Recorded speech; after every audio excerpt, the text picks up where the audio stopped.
Chapter 16 Fulfilment of the Freedom Struggle. Although India became independent, the struggle for freedom was not yet over. There were many princely states in India. The princely states had the right to either merge with India or remain independent. Therefore, the Congress dream of an undivided India was still incomplete. The princely states being independent, India was going to be fragmented into many parts.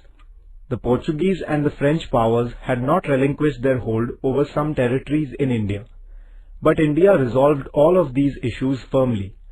We shall learn more about this in this chapter. The merger of the princely states. There were more than 600 different princely states in India. Due to the influence of the non-cooperation movement, a political awakening began in the princely states. This saw the founding of Praja Mandals in the princely states. Praja Mandals were people's organizations that worked in the interests of the people in the princely states and for securing political rights for them. In 1927, all these Praja Mandals came together to form an All India States People's Conference. This gave an impetus to the movement in the princely states. After India became independent, the then Home Minister of India, Sardar Vallabhbhai Patel, with his great statesmanship, resolved the issue of the merger of the princely states. He took the rulers of the princely states into confidence and prepared an instrument of accession acceptable to all. The rulers of the princely states were thereby assured that a contract with the government of India would be made according to which only the subjects of foreign relations, transport and communication and defense would be handed over to the government of India. All other subjects would remain with the princely states.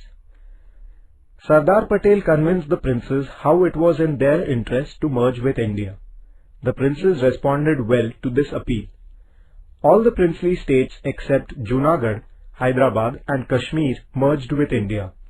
Taking a firm stand, Sardar Patel resolved the issue of the merger of these three princely states. The merger of Junagad. Junagad was a princely state in Saurashtra. The people there wanted to merge with India.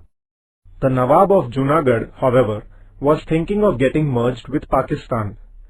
The people strongly protested against his decision. The Nawab then left for Pakistan. After that, Junagad merged with India in February 1948. The struggle for the liberation of Hyderabad. Hyderabad was the largest princely state in India. It consisted of Telugu, Kannada and Marathi-speaking regions. This state was under the autocratic rule of the Nizam. The people there had no civil and political rights. In order to secure their rights, the people formed regional organizations such as the Andhra Parishad in the Telangana region, Maharashtra Parishad in the Marathwada region, and the Kannada Parishad in the Karnataka region.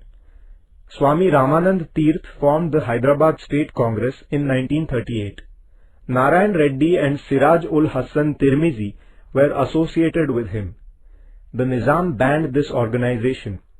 A struggle ensued in order to get the Hyderabad State Congress recognized and to secure democratic rights. It was led by Swami Ramanand Tirth. The Hyderabad State Congress passed a resolution in July 1947 for the merger of Hyderabad state with India. The Nizam, however, took an anti-India stand and started machinations to get Hyderabad merged with Pakistan. With a view to rejecting people's demand for merger with India, Qasim Razvi founded an organization called Razakar with the backing of the Nizam. Qasim Razvi and his followers committed atrocities not only against Hindus but also against the Muslims who supported the democratic movement. This inflamed the public opinion everywhere. The government of India tried to negotiate patiently with the Nizam, but he refused to respond. At last, the Indian government started the police action on 13 September 1948. At last, the Nizam surrendered on 17 September 1948. Hyderabad was merged with India. The struggle of the people in the princely state was successful. The contribution of Marathwada in the struggle for the liberation of Hyderabad.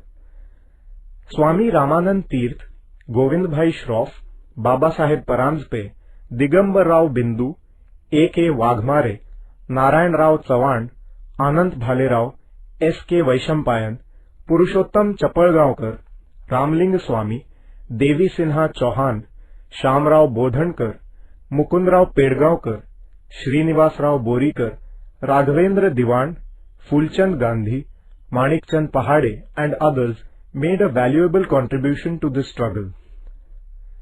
The women who took an active part in the struggle for the liberation of Hyderabad were Ashatai Wagmare, Dagdabai Shelke, Karunaben Chaudhary, Pankunwar Kotecha, Geetabai Charthankar, Sushilabai Diwan, Kaveribai Bodhankar and others. Students participated in the struggle through the Vande Mataram movement. In this historic struggle, Ved Prakash, Shyamlal, Govind Pansare, Bahirji Shinde, Sridhar Vartak, Janardhan Mama and others embraced martyrdom. Their sacrifice has been a source of inspiration to all Indians. Thus we see that the leaders and the people in Marathwada had a lion's share in the struggle for the liberation of Hyderabad. Marathwada Muktidina is celebrated on 17 September in Marathwada to commemorate the struggle for the liberation of Hyderabad. The districts of Aurangabad, Beed, Osmanabad, Parbhani and Nanded in Marathwada were part of the princely state of Hyderabad. The new districts of Jalna, Latur and Hingoli were formed after 1982. Marathwada was not included in independent India on 15 August 1947. After the inspiring struggle of the people, this region was merged with India in 1948. This unique struggle will always inspire the people of the entire country. The Kashmir Problem.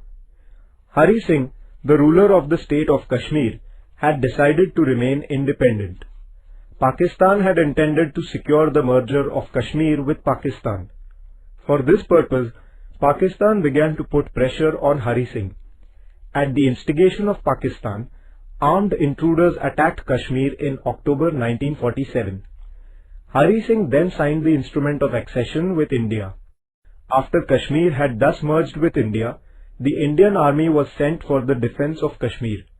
The army won back a major portion of Kashmir from the possession of the intruders, but a part of it remained under the possession of Pakistan. The merger of the French colonies. Even after India had become independent, Chandranagar, Pondicherry, Puducherry, Karaikal, Mahe and Yanam territories were in the possession of the French. The Indian natives there were eager to get merged with India. The Indian government demanded that these territories, being parts of India, should be handed over to India. France held a plebiscite in Chandranagar in 1949. The people there voted for India. Chandranagar was handed over to India. Thereafter, France handed over the rest of the territories to the government of India. The struggle for the liberation of Goa. Portugal declined to hand over the territories under its possession to India.